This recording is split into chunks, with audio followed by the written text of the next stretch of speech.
Hello friends, ఇది SML 13 seater bus అండి. ఇది మన ప్రీవియస్ వీడియో చూసి ఇది చిట్వేల్ నుంచి వచ్చింది.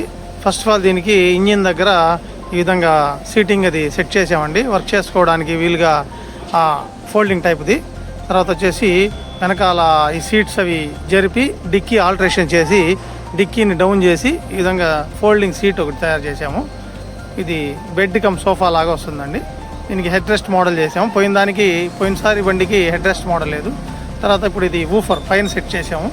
ఊఫరు, home theatre setting, TV box, TV మొత్తం అన్నీ సెట్ చేసాము అండి. తర్వాత ఈ ఫోల్డింగ్ సీట్ చూపిస్తాను ఒకసారి. ఇది హెడ్ రెస్ట్లు తీసేసి మనం ఫోల్డ్ చేసుకుంటే బెడ్ లాగా అయిపోతుంది. తర్వాత ఇవి ఒక ఊరికే దిండులాగా దివాన్ లాగా సరిపోతుంది. ఈ సైడ్ పెట్టేసుకోవచ్చు.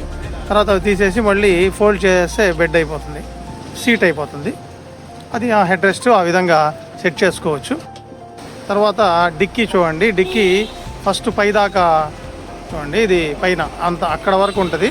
దీన్ని ఇప్పుడు మనం డౌన్ చేసాము, కింద వరకు డౌన్ చేసి సెట్ చేసాము. అయినా కూడా డిక్కీ లగేజ్ పెట్టడానికి ఏమి ఇబ్బంది లేకుండా చాలా ప్లేస్ వచ్చింది. తెచ్చాను ఈ SML అసాయ్ మ్యాక్స్ బండి. అన్న నేను అడిగినట్టు సూపర్గా మంచి అనుకూలంతో బాగా చేశాడు. టీవీ సెట్టింగ్ కానీ, రూఫర్ సెట్టింగ్, వెనక సీట్ సెట్టింగ్ ఎక్స్ట్రా చేయించాను. అన్న బాగా చేశాడు. ఎవరికన్నా కావాలంటే వచ్చి చేయించుకోండి. బాగా మంచి టయానికి ఇస్తాడు, పర్ఫెక్ట్గా చేస్తాడు పైన.